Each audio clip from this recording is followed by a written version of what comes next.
Hello, and welcome back to the My First Marathon podcast, where we interview runners in all stages of their running careers about their first marathon experiences to prove that anyone can run a marathon. My name is Taylor, and today's episode, we got to talk to the Queen of Chicago running, whose first marathon and several marathons since then have been at the Chicago Marathon. I seriously would have sat and chatted about every race, but since she's ran quite a few, we talked about a few of her race experiences, some tips and tricks she's learned along the way, and how running has changed over time. After all, runners like to yap about running, and that's what this episode is. Without further ado, let's jump right in. Please welcome Cynthia.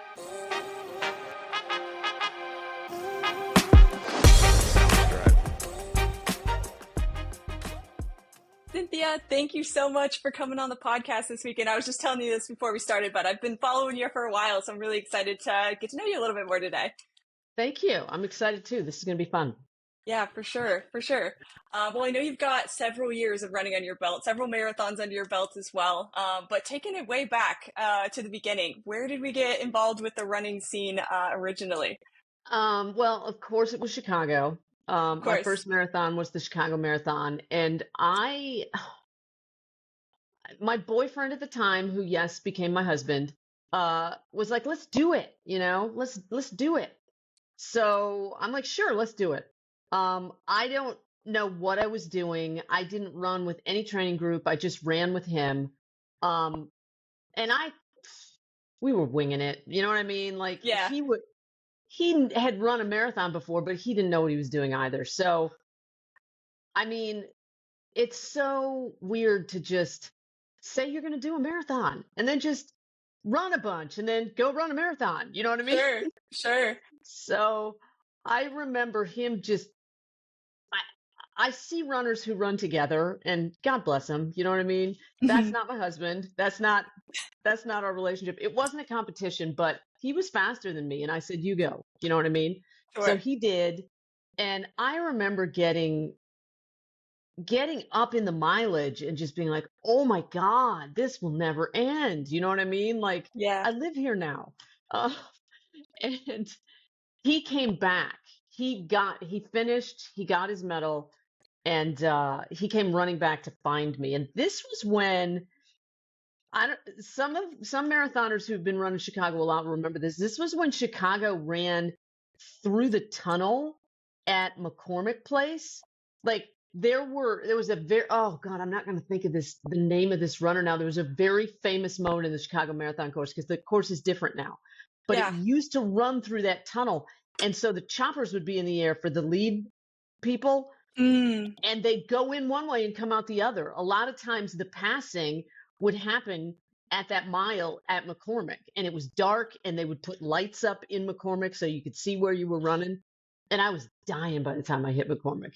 But they don't run it that way anymore. So you'd run it up that way and up Lakeshore Drive.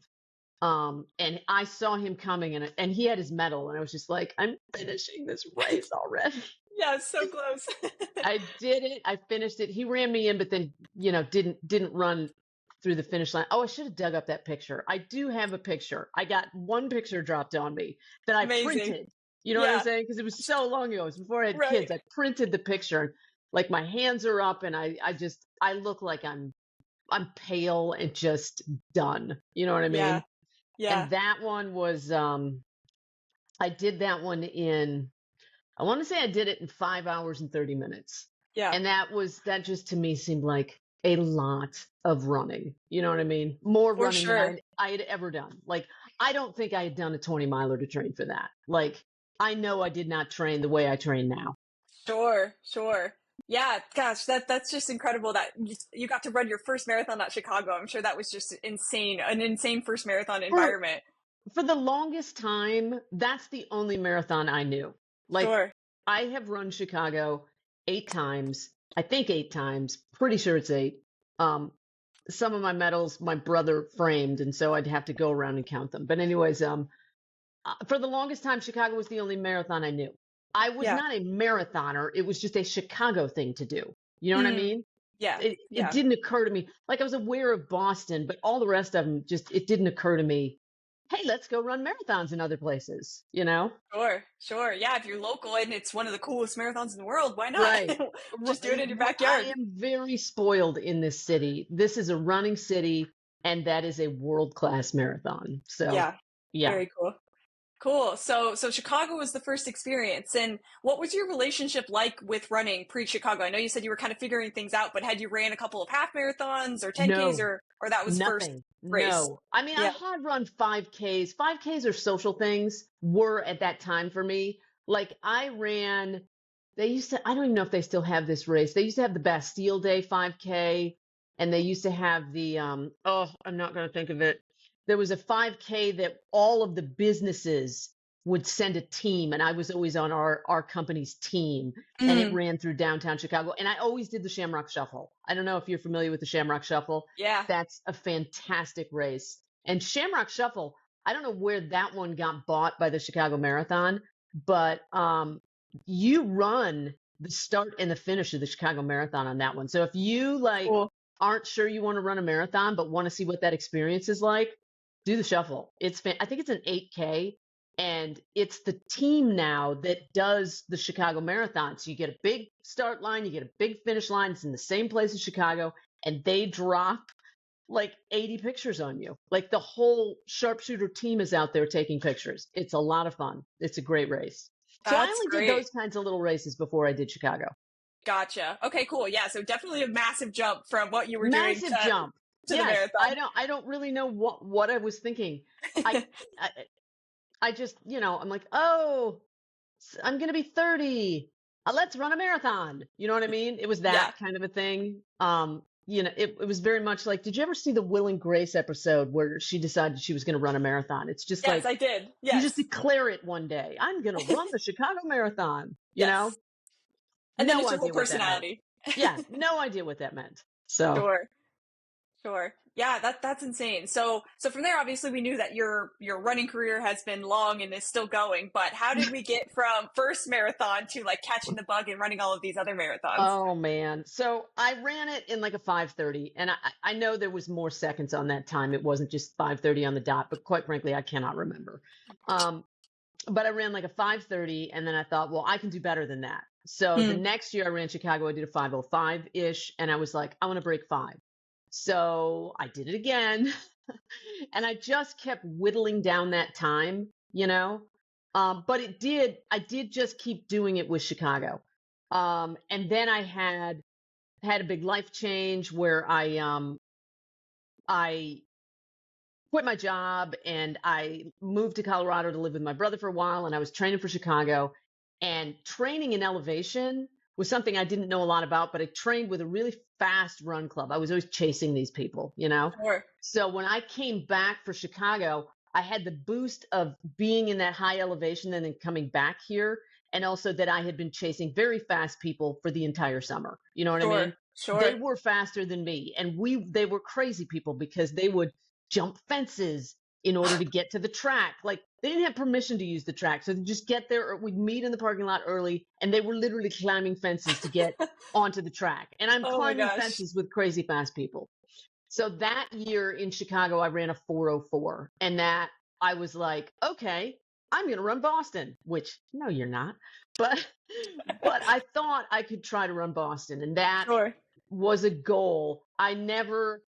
I've never come even close to that 4:04 again. I don't know if it was a time in my life or if it was the elevation change. Like, I don't know what magic there was in the air that day, but that was the best that I'd ever run. So then I signed up for the St. George Marathon because people were like, that's a fast marathon.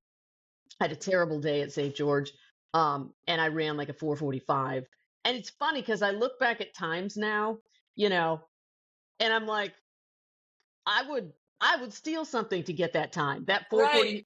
4:45 I had in the St. Yeah, George that's Marathon, great. I would pay money for that now. You know what I mean? Like, For sure. Yeah. because your running doesn't it's not a linear thing. Yeah. So after that, I took a giant break. After St. George, I was like, because St. George was hard to train for. It rained in Chicago on every long run I did. By that time, I knew what I was doing. I was training with a group. I had many marathons under my belt. But that marathon in particular, where I thought I could qualify for Boston, every long run was a rainy, cold Chicago day. Mm, And I swear I was just like, Mother Nature hates me. yeah. And then then when I got to St. George, it was a rare occasion that it was pouring down rain for that entire marathon. And I just was like, I am done. I am hanging up the running shoes. I am done. And Yeah, my kids were little. So, it was easy to just pivot to parenting and not do that for sure, a while. sure.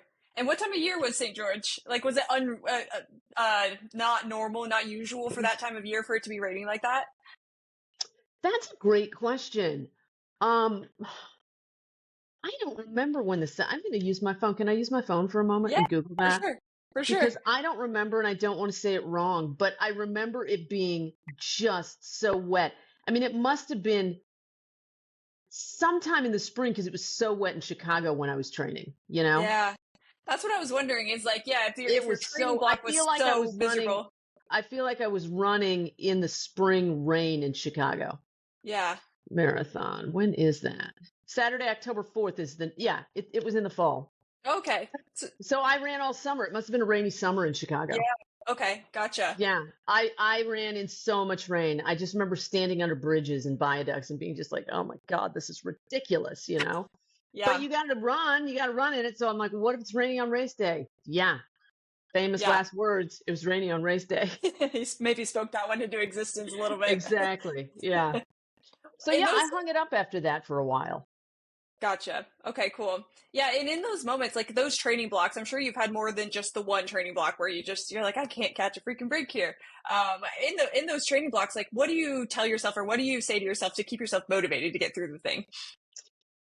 Motivation is a weird word for me because I have an Italian heritage, so I am stubborn and I just don't it doesn't occur to me to just not do it. You know what I mean? Mm, Like yeah, I'm like I'm if I don't do it, I'm going to freak out because I didn't get that run in. Like if I miss a run, I'm like, "Oh my God, it's all going to come tumbling down and I won't be ready." Like um you can't cram for a marathon. You know what I mean? yeah, So, and I'm always afraid if I push that run, it's going to throw everything off. It's like a domino effect. You know what I mean? sure, sure. So I guess what you could say is I'm neurotic and I freak out about everything. So rather than not run in the rain and then freak out about everything, I'll just run in the rain and then I don't have to freak out. Like Gotcha. that's Yeah. not really motivation though, is it? No, but it reminds me of that quote. I hear it all the time. I feel like it's a big, big runner quote right now of you can't always rely on motivation, but you can always rely on discipline. I feel like that's just Yes. another form of discipline. You know what I I mean? am mad disciplined. Like Yeah. I am if you follow me on TikTok, I'm a clock. Like I am I'm gonna be on the run path on a Monday. I'm gonna get my long run in on a Saturday. Like I am a clock. Yeah. Yeah, no, I think that's great because you can't, like we said, we can't always rely on ourselves to be motivated. And a training block, I mean, let's be real, half the runs, would you say, maybe more than half, you probably aren't going to want to go on, especially depending on Oh, the time of the year. and they're Uh, not great. I just had a run this morning. I wanted to do because I came off of Berlin. And I knew I got into New York just luck of the draw. I could not believe I got into New York, and I was like, "Oh my God, that means I have to run New York." So so I didn't do a 20 miler on 20 miler day, which was last weekend, because I just didn't feel like my legs were ready coming out of Berlin because I'd run mhm, Berlin the week before. So I said, okay, if my legs feel good, I'm going to do 15 miles on tired legs and just go easy. So that I mhm. did 15 miles last weekend. Then I got my wave assignment and I was like, I go out at 11:30 and that freaked me out. So I Yeah, was like, I'm going to mock that day. And that's what I did today. So I did another 15 miles. Um, and then that I'm in Tapertown now. But, but those runs, you think they should feel good, easy. yeah, Nothing ever feels easy. You know what I'm saying? It doesn't hurt. It's not painful, but it's not easy. I tell right. myself easy runs all the time, like I'm going to trick my brain into thinking it's easy, and it never is. I don't Mm-mm. know. No, 100% agree. Yeah, and you're right. It's the ones that you expect to be easy that I feel like are the ones that end up being the hardest too. Yeah, Where they're your confirmation of I can run this marathon, the 20 miler. I'm doing this for my mental state. I'm going to practice everything yeah, correctly. I'm going to wear all my gear, my race, everything, and then something feels off, and that's tough mentally to have that sort of run before your yeah, marathon. yeah. I know we just talked about you being a very disciplined, very neurotic about certain things, so that maybe this doesn't impact you as much, but like when you have a bad run for maybe your last run before taper or something like that, like how do you stay on track? How do you keep moving forward? Oh, I mean, I tagged the base. As long as I tag the base, I'm not going to sweat it. Plus, what I wanted to do for those last two 15 milers was just, I know I can do the distance. I know Yeah, I can get to mile 15, and then that's where the battle's going to start. You know what I mean? Like, I sure. know I can, and I know I can do the distance. I've done it many times, but it's never easy. And, you always start arguing with yourself, like, oh my Yeah, God, I have 11 more miles to go. You know what I mean? It's like, yeah, how am I going to do this? I try to break it up. I try to break it up into 10, 10, 10. First 10 miles, second 10 miles, last 10K. You know what I mean? But sure, always you get up around 17 miles in and you're like, oh my God, what am I doing? You sure, know, sure. and then you start bargaining with yourself. That's where that runner's math really kicks in. Is right around those Yeah, miles for sure. absolutely. Cool. Yeah. So, I mean, running all these world majors too. So you've ran five, is that right? Five world I majors? have run 5. Berlin was my Cool. 5th. Yeah. Cool. So which one are we missing? Tokyo? I feel like that's always the hardest one. I'm missing Tokyo and I have my little, because um I applied to the general, I didn't get in. I missed charity and I may try that in 2026 if I don't get in, but I applied for the general, I didn't get in. I know people who did get in on the general. I'm so jealous. Very excited for them, but jealous. Yes. But so Abbott, if you're part of their dashboard, like if you just put your name in, their little, they intake all of your majors, right? And they give Mm. you your star count. So I ran a half marathon. Oh, it was last weekend. It was when I did my 15 miler. It counted towards it. So I ran with their run club that Abbott has, and that got me an extra entry into any major I wanted, and I Mm. wanted Tokyo. So I'm in an extra ballot for Tokyo now, and I'll find out like mid-November if I got in. And Oh, then they cool. have they have a second chance lottery after that one too. So I have two other draws to get in through Abbott because um, the majors designate bibs to Abbott to give people who are on the star journey who have like for the Tokyo one, you had to have 5, which I do. I got in on a second chance lottery with London. You had to have 3, which I did. Mm. So, you know what I mean? Like Abbott, you get extra chances with them. So anybody who is chasing that 6-star dream, get in that portal with Abbott because you get other opportunities to try to get into the races that you don't have yet. Gotcha. Yeah, I didn't know that. That's cool. I always Oh wondered. I yeah, mean, you would expect them to do something for people who are serious about going after absolutely. 6 stars for sure. Yeah, yeah, Yeah. absolutely.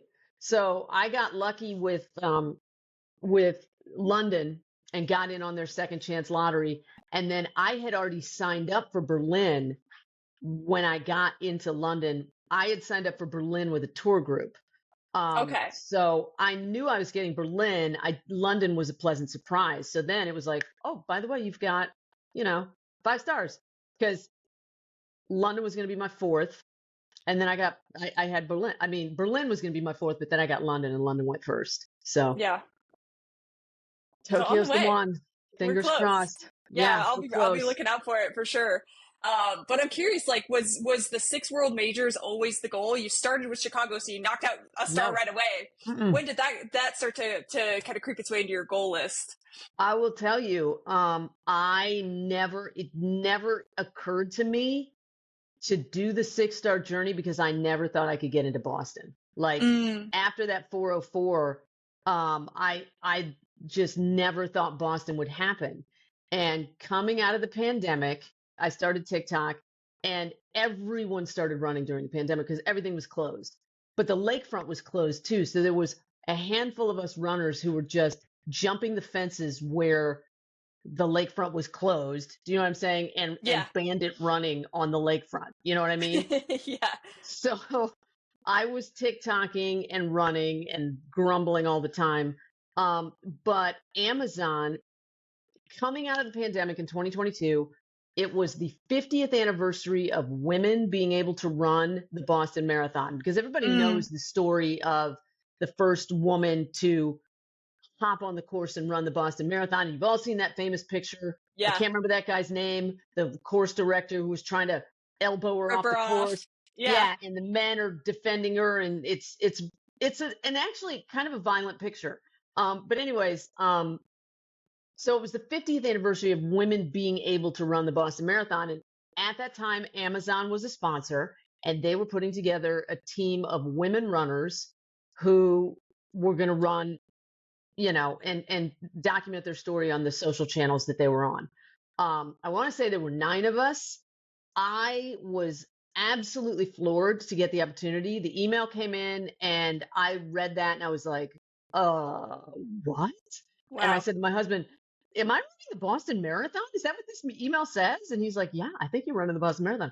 I had 8 weeks to train and I was not Wow. training for a marathon. Do you know what I mean? Crazy. I had eight Crazy. weeks. I, at that time, was training to break a 2-hour half. That was my goal. So I was running and I was training, but I only had halves in my sight. Like marathons were off my radar completely.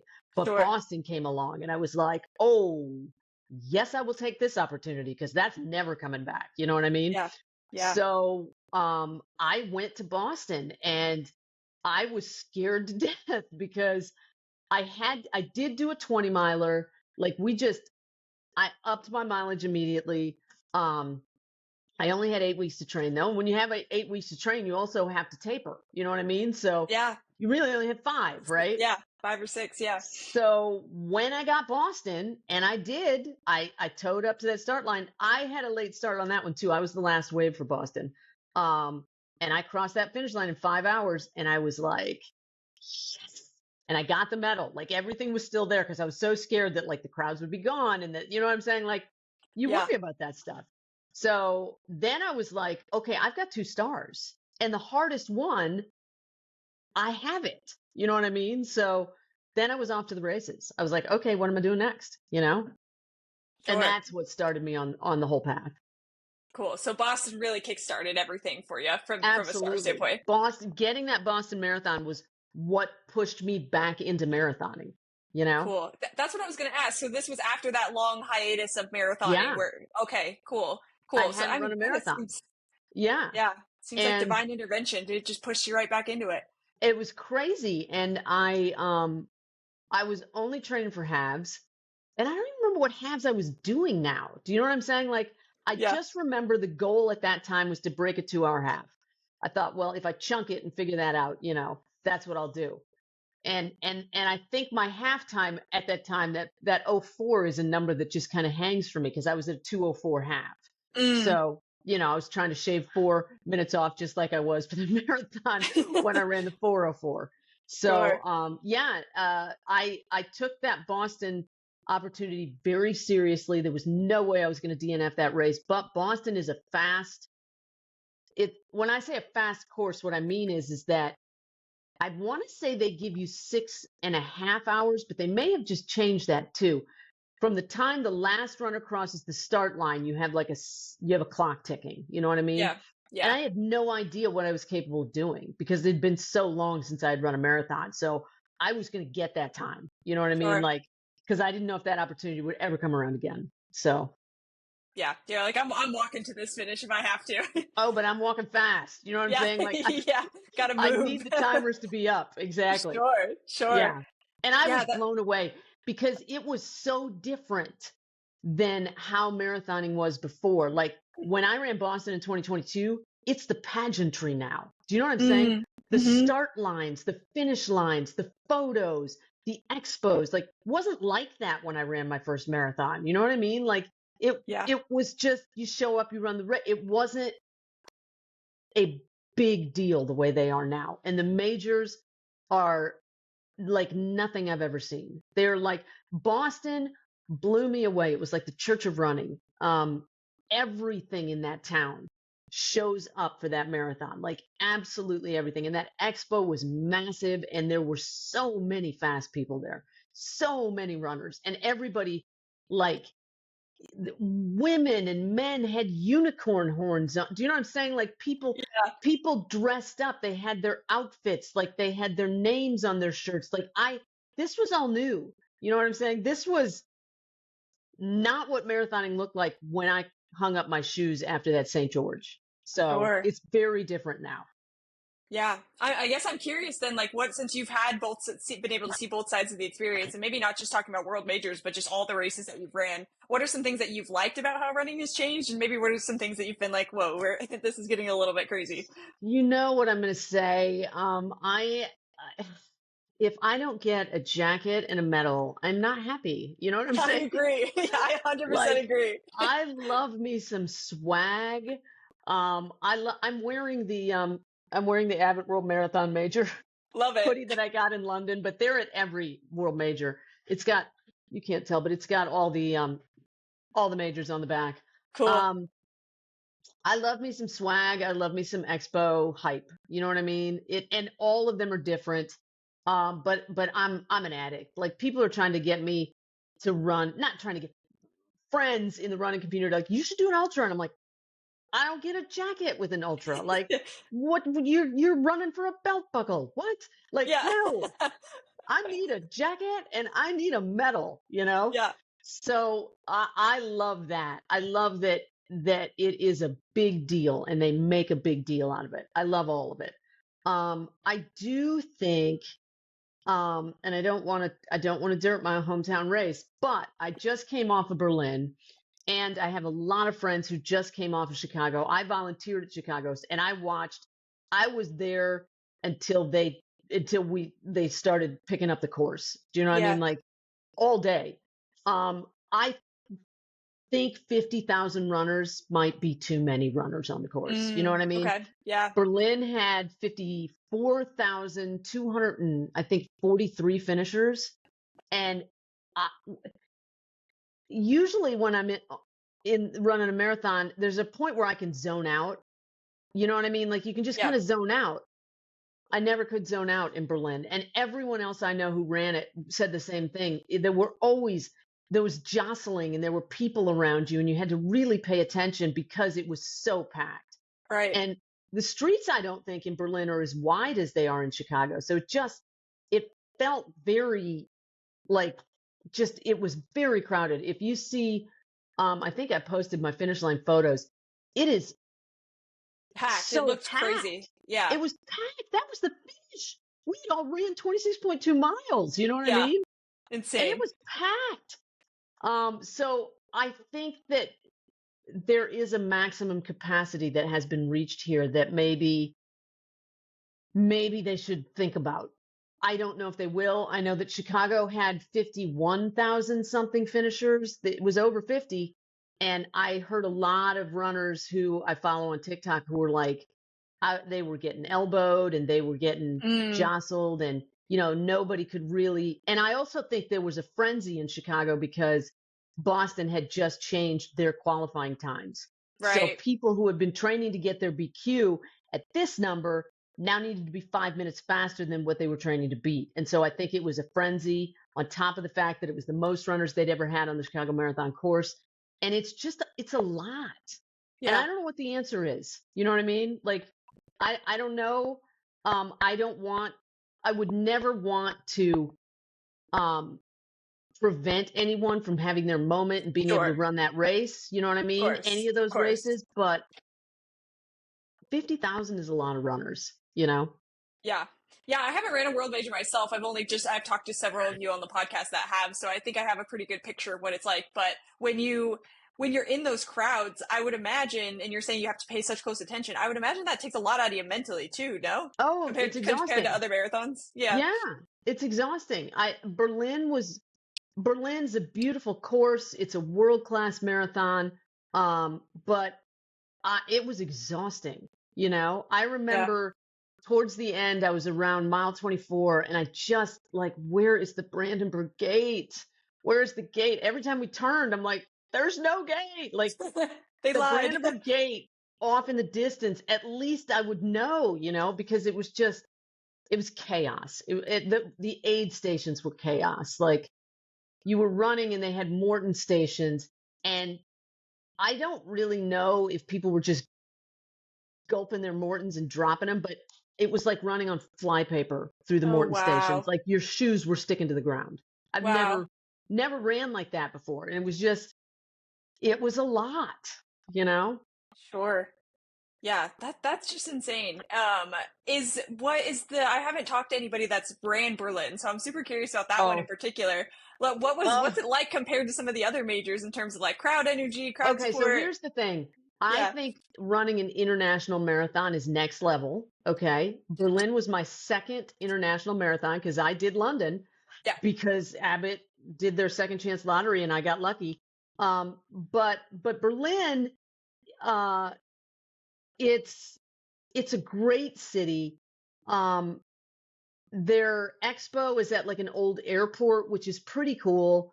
Um, it's the swag was it's Adidas. It's fantastic, and it's funny Yeah. because they all call it Adidas, which my son and I just laughed and laughed. Yeah. Um, it's I would say it's a great experience. Like if anyone gets the opportunity to go do Berlin, I would say do it. The public transportation was super easy. We never had trouble getting around. I did do it with a tour group, which I do recommend that as well. I did it with Sports Tours International, and they get you to the expo. You know what I Yeah. mean? Because That's helpful. it's helpful, right? Because I've Yeah. never been to Berlin, right? So I got to the hotel and they just had a lovely little table. Sam was there. Hi, Sam from Sports Tours. And they just had a whiteboard and they wrote everything down that was happening that day. And it, it was a no brainer. The hotel had proximity to the start and finish line. Um, and they got us there on marathon day. They got us to the expo. We went to a German beer hall as a marathon after party, which was Love that. fantastic. Yeah. Right. It's like what it had a whole like smorgasbord of food, and they had like pretzels on pegs, hanging on pegs. Do you know what I'm saying? That's Which is awesome. what you expect, right? Yeah, yeah. And there was a band Very. playing silly instruments and they were dancing, and it was exactly what you wanted, you know? Yeah. So yeah, the Berlin Marathon itself, it's a flat course. I think if it hadn't been so packed, I probably would have um felt better in the final miles. I noticed it was like we were heading kind of on a decline into the finish line, which was very nice. Doesn't happen very often. You know what I'm saying? So Yeah. it there was no real rolling hill environment going on, and it was a good course. You see a lot of landmarks along the way, and the crowd was great. Like it was a great race. It just was a lot of runners. Sure. Yeah, that's got to be tricky, but if you're gonna go internationally and you're gonna run a race outside of the US, like I guess at least go you can go big and do something like Berlin, you know? Oh yeah. I mean, and that's the thing. I don't really understand these tour groups. Like they can sell bibs to certain people but not other people. Like I Yeah. can't us in the States, we can't buy a bib for Boston, New York, or Chicago because they can't sell to people in the United States. But this is where it gets weird. You could buy a bib for London with a tour group and Berlin with a tour group from the United States. But Sure. for reasons that makes no sense to me, Tokyo's off the list for us. I don't understand it. And I'm sure there are other tour groups that maybe can, because I would do Tokyo with a tour group if I could, because I have no business trying to navigate Tokyo, right? Like, Yeah. please someone Yeah. take the wheel. You know what I Yeah. mean? Yeah. So but it's weird. There's weird regulations, and I don't know who's setting these regulations. Like, I don't know if it's the major who says that. Like, you know what I mean? Like, Yeah. I don't know why with certain tour groups you can only buy certain packages to certain races. They I do don't make it really understand it. complicated. Yeah, it's I guess if weird. they made it easy, maybe we would not solve the issue of having so many Well, runners run it, but and it still seems like overly complicated for it it we don't it know why. just I'm sorry. I would like to take a tour. You know what I'm saying? Yeah, yeah. But I was talking to a woman from Australia who was on the train heading to the expo with us with Sports Tours International.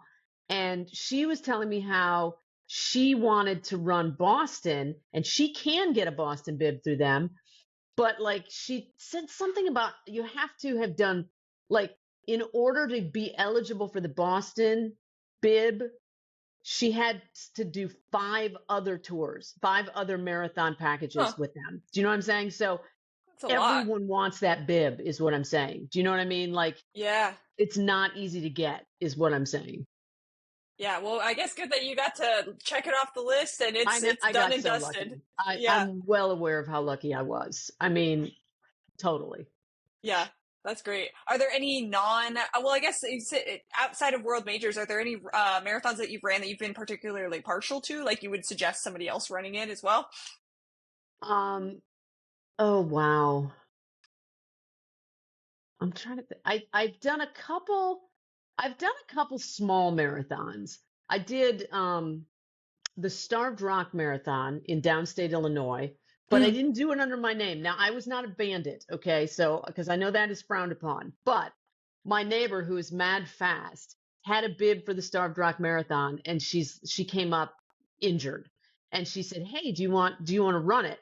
And this was coming off of my terrible Miami Marathon, um, and so I really wanted a redemption run, and I was trained up, you know.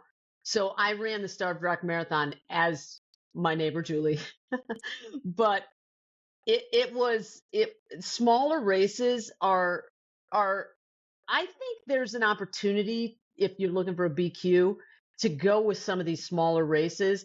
I want to Yeah. say there was 2,500 runners, like max, you know. You don't get the crowd as much, but I feel like there's a lot less stress and pressure, you know? Yeah. Like Totally there, agree. you're not queuing up to a 50-minute porta potty line. You're not, you know what I mean? Like you're not fighting 50,000 other runners along the course. Like it's I I say if you've only done majors, doing a smaller local race would be something that would be a good experience. I also ran a Absolutely. local race this summer up in Michigan, the Mish Waterfront Marathon, and it's just they're smaller races. Also, you place in your age group. Granted, there were 2 people in my age group, but I Hey, got first. no one I needs to know. won. I Yeah. know. I won. That's amazing. So yeah, the smaller races, I think there's a whole different vibe going on. It's much easier. There's everything isn't a big deal. You know what I mean? Yeah. Yeah, I think especially for your first marathon, like the logistics of running a world major for your first or even your second when you're just dipping your toes into this world, like that can be Hmm. added stress that you might not need when you're Well, looking to run your yeah. first marathon.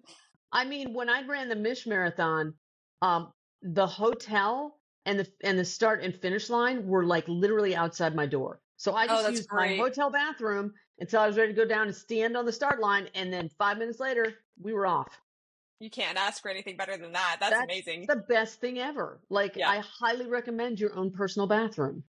Yeah, yeah, that's fantastic. Because those lines, even at some of the local ones, where I feel Oh like my there's God. just less porta potties at the local ones, so the lines still end up being super long. But Quite yeah, frankly, it's I just saw a annoying. lot of TikToks of people complaining about the porta potty situation for Chicago, and I was like, they have so many. I don't know what else they can do. You know what I Yeah, mean? Like, I don't even know where they could put more porta right. potties. I don't know how to fix that problem. Maybe Just 50,000 runners is too many. You know what I mean? yeah, yeah, that's tough. That's like we said, it's just a tough call because I don't have a solution. Yeah. It just seems like No, it's but getting it's pretty out of because hand. I do the ritual. I stand in the line, I go to the bathroom, I come out, I go to the back, and I do it again. Do you know what I'm saying? Like Sure. I do it twice, but you can't do it twice if it's a 50-minute line, you know? Yeah, yeah, that's a lot. It's a No, lot. definitely the local marathons. That even if it's right outside your hotel room, that just is a lot less stress that you need on race day for sure. Absolutely. Are there any other like tricks that you've learned over time with maybe running like a local marathon or anything like that that you've been able to apply to other races? Oh wow, tricks, tips. No, the marathons are hard. If I had a tip or a trick, I would use it. Um I One thing I I tend to get nervous, and I got really nervous for Berlin, and I'm not really sure why. But I try to tell myself, no matter what happens, I'm not going to win this race. So Yeah. I don't need to be so stressed out about this. You know what I mean? Like, I'm going to go, I'm going to have fun, I'm going to keep moving forward. And if I have to walk, I'll walk. And I did. I had to walk a little bit in Berlin. And I don't, there's just know when to stop being so hard on yourself. Do you know what I mean? Like, just do what your body needs. Yeah. Yeah, no, that's great. And listening to your body too, like you said, you're not most of us are not planning on winning. Most of us have our own I'm goals not that winning. we've set up for Exactly. ourselves. So as long, Yeah. and then we talk a lot about ABC goals. How much do you think about ABC goals when you're thinking about a marathon? It depends on the course. Hmm. For Chicago, last year I ran it and I wanted to break 5 hours because I hadn't broken 5 hours in quite some time. Um, and I did. And that was it. But if I didn't do that, I wasn't going to be mad. You know what I mean? It was just Yeah, that was the goal. I don't really do BC goals because I feel like the C goal is always finish the race. You know what yeah, I mean? yeah, exactly. Um, and here's the thing, like I ran Chicago after the 404, after St. George, and I got a 440. And I was mad about that one because I knew I could do that race faster at that time. But then I realized the only person who cared about my target was like 19 minutes faster than that 440. The only person that cared about those 19 minutes was me. Yeah, Literally the only person that cared. Everyone else was like, you ran a marathon. Congratulations. You know what I'm saying? You got a, no one cared. So I would say, I know that there are a lot of fast runners who are trying to sub 3 and trying to sub 4. And I do understand that is a serious undertaking. So I don't want to belittle that. But I do want to say you do have to give yourself um, the kudos that you deserve when you finish a marathon. You ran absolutely. a marathon. You know what I mean? Don't be mad at yourself. Yeah. So Yeah, you might be disappointed and you might have to kind of reframe or reshift the goals, it's but absolutely, you have to it's celebrate that. okay to be disappointed, but yes, it's also very important to celebrate. Yeah, absolutely. Yeah, how do you go about setting? I'm sure with each race, that when you're picking a marathon to run, I'm sure that the goals shift a little bit. So how do you kind of like decide what your next goal is going to be for the next marathon? Well, I told you I got into New York, sheer luck of the draw. Yeah, I ran New York last year with a charity. Um, I threw my hat in the ring for New York just because New York was a whirlwind, and I feel like I everything went by so fast, I missed the whole thing. You know what I mean? It was yeah, just so I threw my hat in the ring, not for 1 second expecting to get in, and I got in on the general lottery. Like I think 2% of the entries got in. something I like was that. the 2%. I was like, oh my God, but now I have to run it. Um, so for New York this time around, knowing what I know about the course, I'm not putting any time pressure on myself. It's a hard course. Some folks say it's harder than Boston. Boston was hard. Boston was rolling hills. I've never seen anything like the Newton Hills. Like I felt like a tiny little person at the bottom of a ski hill looking up like the most outrageous hills I've ever seen when I got to the Newton Hills. Yeah, Um, but the bridges in New York are no joke, and the Verrazano Bridge looms large as a start line. So for me, for this specific run, and that's what I try to do, this is a long way of saying, depending on the marathon I'm running, I try to figure out where my pain points are and how I'm going mm, to handle it. You know what I mean? I yeah, know since I ran New York last year, the Queensboro Bridge blew out my legs last year. So I have given myself permission. When I get to the base of that Queensboro Bridge, I'm walking up it. You know what yeah, I mean? I'll run down it and I'll keep on running, but I'm walking up that Queensboro Bridge. And there's another bridge, and I don't remember the name of it. It's the bridge that I think it's at mile 21. I'm walking up that one too, because that one was just, oh my God, it was a heartbreaker of a hill. So those two bridges, I know I'm not going to fight with my legs. I'm just going to walk those two bridges. gotcha. So a little bit more of like removing roadblocks, I guess, than Yes. setting specific goals. Yeah, I mean, I'm not. I think that I think that faster runners approach it differently. Do you know what I Sure, mean? I sure. don't I don't envision myself as a fast runner. I never have. You know what I mean? Yeah, Um, there was a time when I was chasing Boston. That time is gone. You know what I mean? Um, so yeah, it's like, how can I get the best time I can with the road that's in front of me? sure. No, I like that. I think that's a healthy way to look at it too. And like we've been saying a couple of times, like it's your own journey, it's your own goals. So Oh you just yeah, you got to reset your expectations to what your goals and what your what your abilities are for sure. yeah, absolutely. Yeah. Well, cool. So I know that you're training for New York right now. That's what's coming up next, right? You're Yeah, headed into taper right now, so yeah. getting pretty close. Over the years of running, like what are some lessons that you feel like you've learned that you continue to like change things and apply for each race that you have? I am in a constant battle with my race nutrition. I don't, this is going to sound weird. I don't really like to eat. So eating before a race is hard. It's hard for me to get food down. And I've tried many different things, and I don't think I've ever landed on anything that worked. Like New York is going to be different, and Boston was the same way. It's like you have to eat a breakfast, but then you have to bring something to the start village, and you have to eat twice, and Hmm. that's a struggle. I've gotten much better at fueling during running. It has been a long road of testing what does and doesn't work in the world of gels.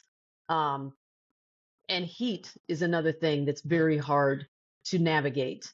Running in the heat is, it's tough for everyone, but for me, and this is what happened in Miami. I hit a point where I can no longer process electrolytes, and then I'm like, I'm in trouble. You know what I mean? This Mm, is yeah, not good territory. So it's always about testing, and I would say nutrition all the way around has always been a struggle for me. yeah, yeah. When you're talking about like trial and error, I know that's something that we talk about a lot. Is trial and error when it comes to gel. What are some of the things that you do? Do you do like buy into companies like the feed where you get a lot of different options and try a lot of different things, or how do you I've typically work through things? I do. I test on my long runs all the time. Right now, I've got a whole bag of stuff over there. I'm swapping back and forth. I'm doing because what I think happens is I think I used to do the Mortons, and I tested with the Mortons because Boston had Morton on the course. So I Mm, thought, well, if I need something else or if I need another, I'll have already trained with it, right? So for a while, I was solid Morton girl. Never the caffeinated ones, though, just the regular ones. But somewhere along the line, that consistency started to like, I, it just, it didn't work for me anymore. So I yeah. knew I had to find something different.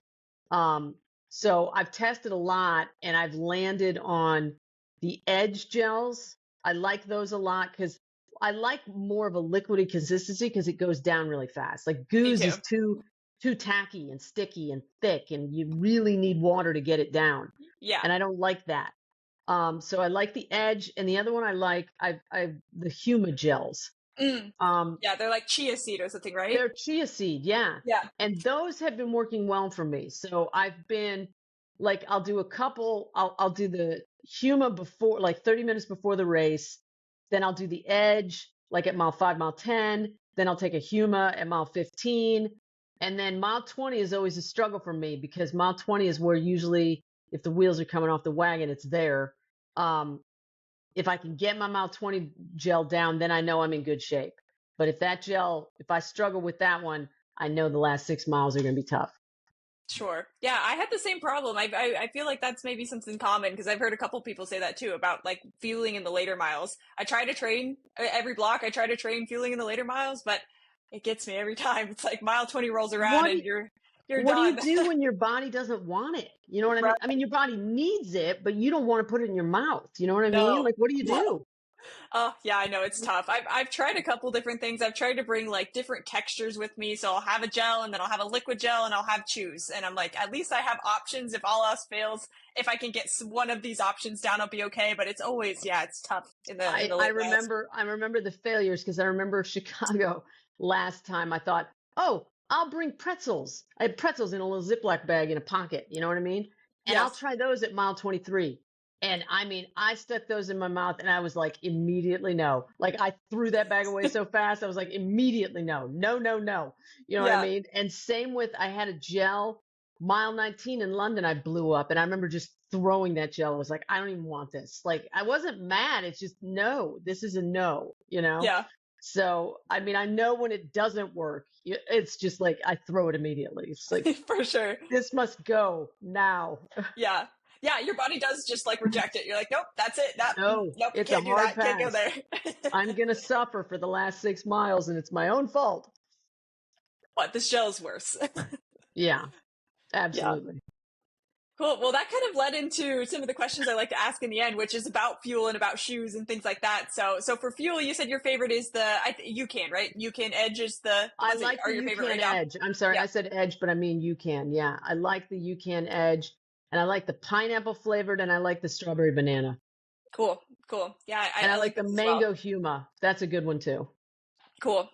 Cool. Yeah, I like those options. And then for shoes, I know shoes are always so individual. I'm sure your Oh shoe my journey God. has changed so much over time, but what are some of your favorites right now? Shoes. For the longest time, I was a Brooks Ghost girl. Like all I ran in.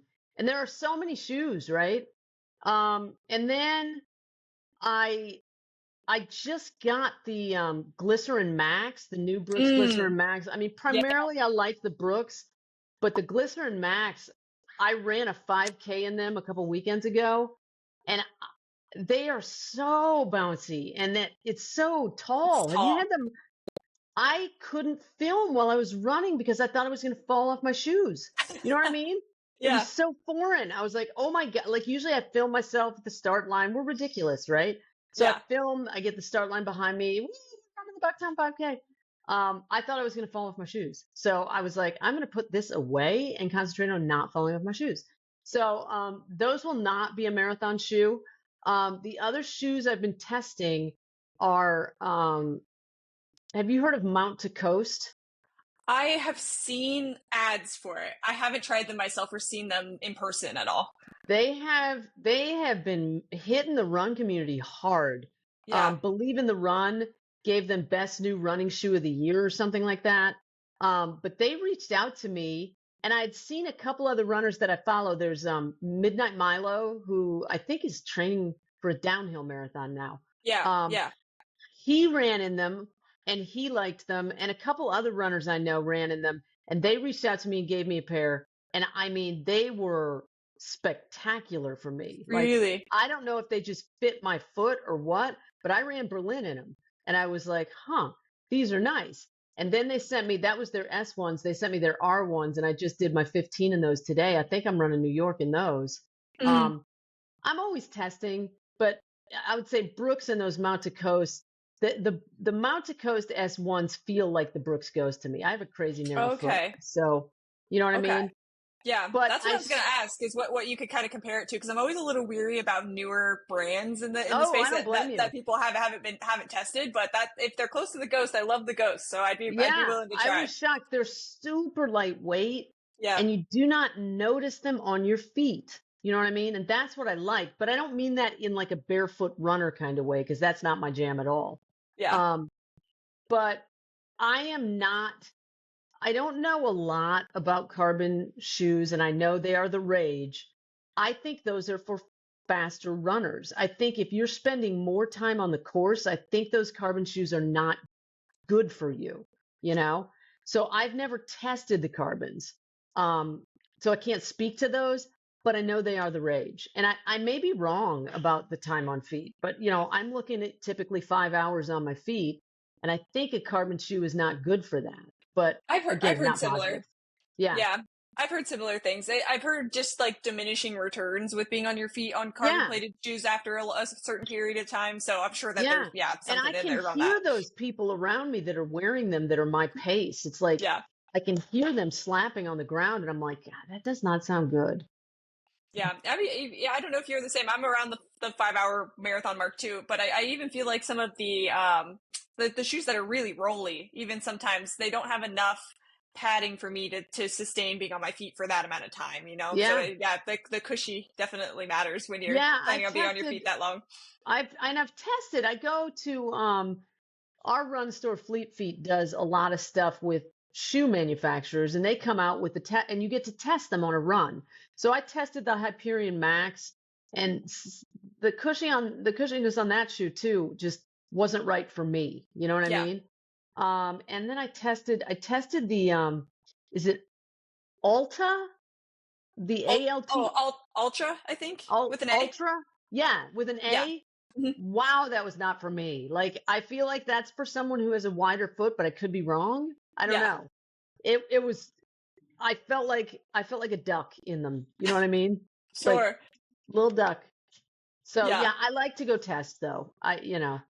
That's smart. Yeah, going to these like we have local fleet feeds around here in North Carolina too, and they always do those Absolutely. shoe demos. I think definitely more people should take advantage of them, especially if you're not sure quite where you fit in the shoe space. It's like a Oh, massive world absolutely. once you start to look into it. So Right, because shoes are not cheap, you no, know? yeah, Like running shoes are a lot of money, so you want to make sure you've got a good shoe and the right one for you, you know? absolutely, absolutely, yeah, it makes a tremendous difference when you're in the right pair of shoes on a marathon for sure. Absolutely. Yeah. Yeah. Okay, cool. So Brooks and Mountain to Coast are the two that you've liked for shoes. That's awesome. And then my last question for you is just I'm starting a new segment. You're my first one that I'm trying this out with, so I appreciate you being my guinea pig here. But I asked my audience for a few questions that I can ask at the end to keep things a little bit more interesting. Have a different question to ask guest over guest. And this week, the question is coming from Erin, runs a marathon on Instagram, and she asks, "What is your favorite and least favorite mile of your first marathon?" And we talked a little bit before about this question. Maybe we could even tweak it to, "What's your first and least favorite mile of all of the marathons that you've ran?" Because I'm sure it's pretty similar. Oh, the first mile is first mile, I'm always trying to calm myself down. Do you know what I mean? Like the Yeah. first mile, I'm always just like, don't freak out. You know what I mean? Like, I feel like when I get into like miles 5 through 10, I feel good. You know what I mean? Like I can do this. I've done this before. I've been here before. But then when I get up around mile 19 to 22, I'm like, what have I done? Like what I am making bad choices. Those are the battle miles for me. Because once Yeah. you get past mile 22, you've just got 23, 24, 25. You know what I mean? So I feel like mile 1 and mile 17 to 20, but in the middle of those, it's all good. Do you know what I mean? Does that make Yeah. sense?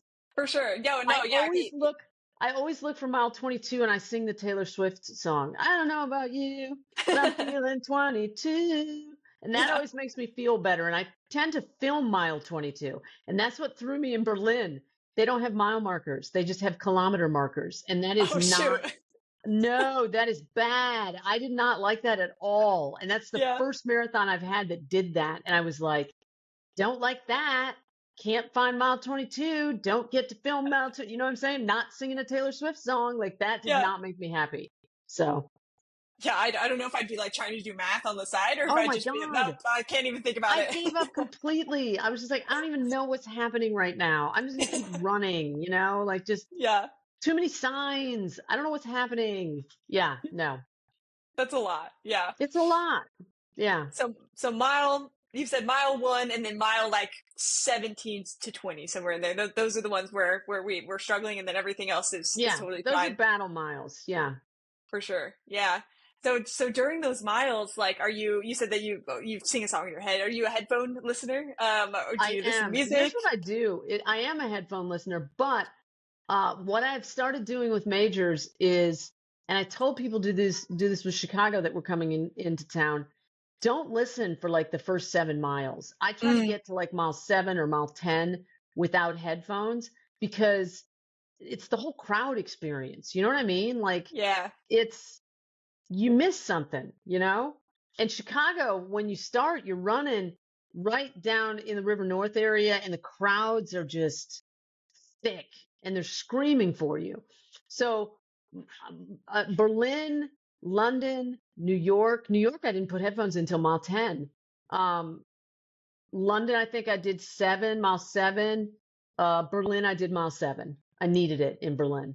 Yeah. But I try to do those first 7 miles without headphones. Yeah, you got to take it in. I mean, you're there for the experience. If you're blocking it out, Exactly. you could miss the whole thing. But I mean for Berlin, when I start struggling, I try to put good songs on. I put Chapel Roan on in Berlin, Feminine Nomenon, like that Oh is yeah, I crazy don't care. good. And Finish line. that one couldn't even get me moving. I was like, come on, it's Chaperone. I got this, Yeah, But I mean, I just did not want to pick up my legs. I got it done. But yeah, I try to listen to songs and I try to be very, what's my word? Uh, I try to be very tactical with what songs I'm picking. You know what I yeah. mean? Like this today, I don't know if your TikTok blew up like mine, but Dancing Through Life, Fiero from Wicked. Have you seen that everywhere? Well, Jonathan Bailey. Wicked is coming out like in November. yeah, yeah, And yeah, so my feed just got inundated with the new Wicked cast and soundtrack. yeah. So I was like, oh, I'm going to go listen to Wicked. And I listened to Wicked for like a solid hour on my run today. And that Nice. soundtrack is fantastic to run to. So it just depends because I'm a Broadway geek too. So I like a good Broadway soundtrack to run to, or I like, Taylor Swift, Chaperone, you know what I mean? Like just something that's got a good beat that's going to let me zone out enough to not think about my legs. Yeah. No, I'm the same way. I'm very strategic with my songs. I'm Yes, like, what am I strategic's the word feeling I was looking today? for. Yeah. Yeah, yeah, But yeah. then No, that's Wicked great. started to break my heart a little bit because I'm like, oh, this is such a sad music. So then I had to get out of Wicked because I was just like, I can't anymore. Like, I don't want to ruin it for anyone, but I know what happens.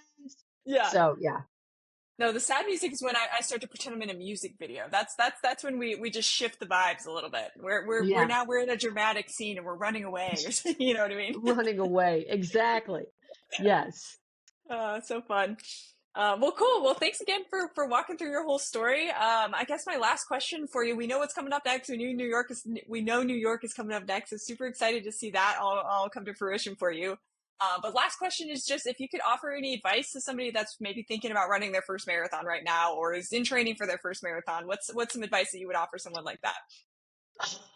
If you're thinking about running your first marathon, I would say sign up because signing up is um it's like the push. You know what I'm saying? Like then you get to plan and do all the training and just figure it out. But no one's ever ready when they sign up for their first marathon, right? Because you don't even know what ready looks like. So I would say sign up and sign up for a race that caught your eye. Like, do you follow Sal? He just ran the Kansas City Oh Marathon. yes, yes, Yeah. yes, I do. I mean, he runs so many other marathons. Do you know what I mean? So don't Yes. feel like you have to do the big major. There are so many marathons, right? And the other thing that's on my radar is the Disney marathons. When I finish the Mm. 6, I'm going to try to do a Disney marathon because those look next level fun. But look at marathons on TikTok or Instagram and see which one looks fun to you. Do you know what I'm saying? And then just sign up and then figure out the rest. You just put one foot in front of the other. Yeah, I love that. Yeah, because that's the scary part in the beginning is you think that I'm going to go from 0 to 26.2 in a day, but it's you work your way into it. That's what No, your and training you're is for. not ready. No one's ready when they sign up, Yeah, right? So yeah. yeah, I would say sign up. No, that's great. I love that. Well, cool. Well, excited to see everything that comes up in the next couple of weeks for New York. But if It really anybody, does. it's so soon. You're in taper, so you're right there. But if anyone wants to follow along with you, where can they find you? Oh, I post I'm my handle is at Cynthia J. Wheeler on TikTok and Instagram, and that's primarily where I am. I play both those channels. I probably post a little more on TikTok just because I don't know why. I do. But I'm on both channels. Cynthia J. Wheeler. Yeah. Cool. Yeah, follow along. You have great content, so I'm a little partial, but definitely go follow. I'll link in the show notes for sure. But thank you again for Thank coming you. on. It Thank was you. awesome getting to know you. Thanks. I really appreciate you having me on the show. It was great. Thank you so much for tuning into another episode. If you're enjoying My First Marathon, it would mean the world to me if you could rate and review the show. And if you or someone you know has ran a marathon and would like to share your story, I have a guest form to fill out in my bio on Instagram. That username is @MyFirstMarathonPod. See you on the next one.